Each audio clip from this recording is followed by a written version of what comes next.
to our first questions from John Stacia. Drew, when this offense has struggled in the past, the questions always arise. When did you learn to, I guess, tune out the noise and just move on? Well, listen, that's the nature of our business. Even after you have really good games or really good performances, it's always on to the next opponent. There's always another challenge right around the corner. Week in and week out, you really have to put together your best efforts in order to win in this league. It's tough to win. You have to execute at a very high level. And listen, we're used to doing that. Obviously there's those moments, there's those games that you have where obviously it's not clicking, or for whatever reason, you walked away from it saying, we can be much better than that, and you just get back to work and you put together a game plan that everybody feels very confident with, and then you go into the next game, feeling like, man, we've done everything we can to put ourselves in the best position to succeed, and that's what we're going to do this week. Next question is from Luke Johnson. Drew, have you been able to put a finger on what is kind of missing in this connection between you and Emmanuel Sanders? Well, honestly, I don't feel like there have been a ton of opportunities. We've called some down the field shots. Like, for example, we called 2 in that game that were designed to go to him down the field. Unfortunately, the coverage didn't really dictate that, didn't really allow that. There was a couple other opportunities that, for whatever reason, I didn't have the time to get it to him, or there was a breakdown elsewhere that didn't allow it. So that's happened a time or two. But man, I'm very confident in him and his ability and his role in this offense, and those opportunities will come. Next question is from Mike Triplett. Drew, you were really candid heading into the season about how getting back to the Super Bowl is what drives you, and how fairly or unfairly that's how quarterbacks are judged. Do you think you and Aaron Rodgers are maybe 2 of the greatest exhibits of how hard it is to actually get there, no matter how much talent you have? I mean, maybe so. We've each been to one, and we've each won one, right? So, and we've had probably some heartbreaking moments in the playoffs, both teams. But regardless, listen, each season is a new season, and each team is a new team, and you're going to face your fair share of challenges. Obviously, they've had a ton of success, just like we have. Lots of playoffs appearances, lots of playoff wins, and again, just those challenges that we've all faced in order to try to get to the ultimate prize. Next question is from Fletcher Mackel.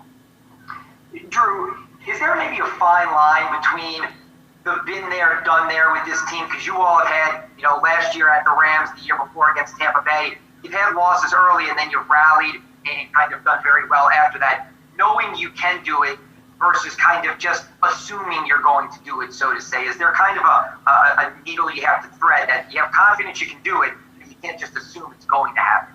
No, I mean, listen, you have to work at it. You absolutely have to work at it, and we've got some new faces. We've got some young guys in some key areas.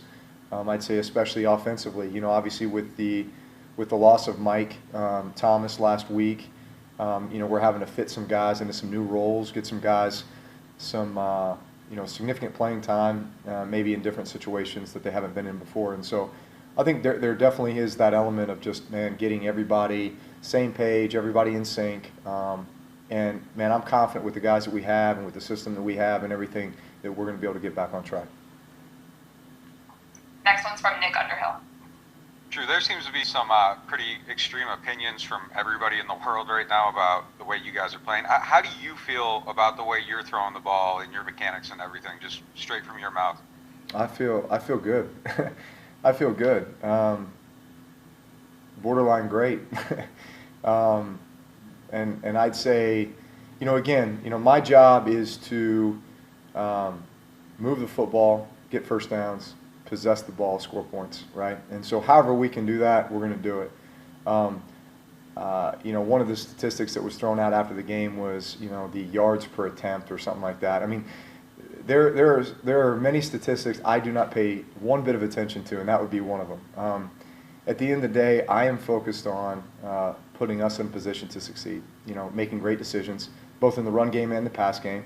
Whatever is predicated on my decision, my ability to get us into the best play, and our ability to take care of the football and go and score points, put us in the best position to win. Play complementary ball with our defense and special teams as well. So those are the things I'm focused on, and I don't care how we do it. I honestly don't. I just want to win football games. Next question's from Amy Just. Yeah, how have you seen Taysom grow as a player, whether that's at quarterback, every offensive position on special teams, from when he first joined the team to now? Yeah, it's pretty amazing just what he's able to do. Obviously, he is an exceptional athlete, but a guy who's extremely tough, and his work ethic and his approach to the game is one that we all admire very much, and his ability to play so many different roles.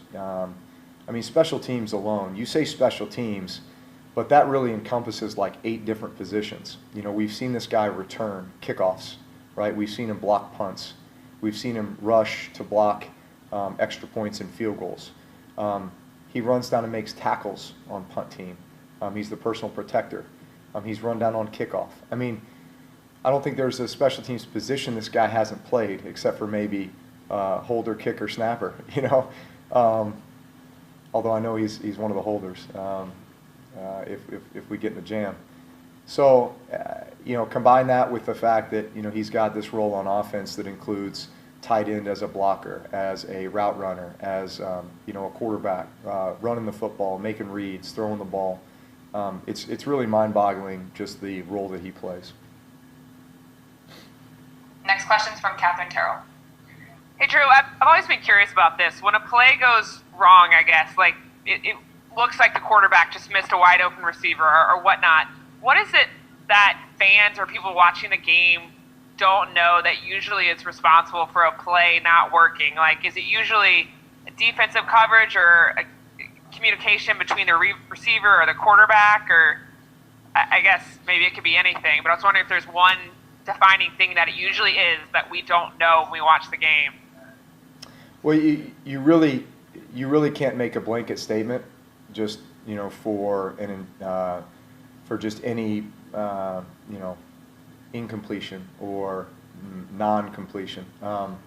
There's so many things that go into it, but at the end of the day, it's probably timing would be the most important element. And so, what affects timing? Well, timing is affected by the speed at which you're running the route, the depth of the route. Were you disrupted, by a defender? Did the pass rush get to you before you had time to really allow that concept to unfold or that route to unfold? There's so many things that go into the precision of the passing game. I think we have always been one of the best teams in the league, probably in history, at the precision of the passing game. And I think that we are on our way to being back there again very soon. Next one's from Luke Johnson. Hey, Drew, that's kind of what I actually wanted to ask you about. Do you think maybe the weird offseason that you guys had with not being able to meet as much as usual has impacted timing specifically? Yeah, last one, and then I got to run, guys. But you know what? Listen, it's always nice to have preseason games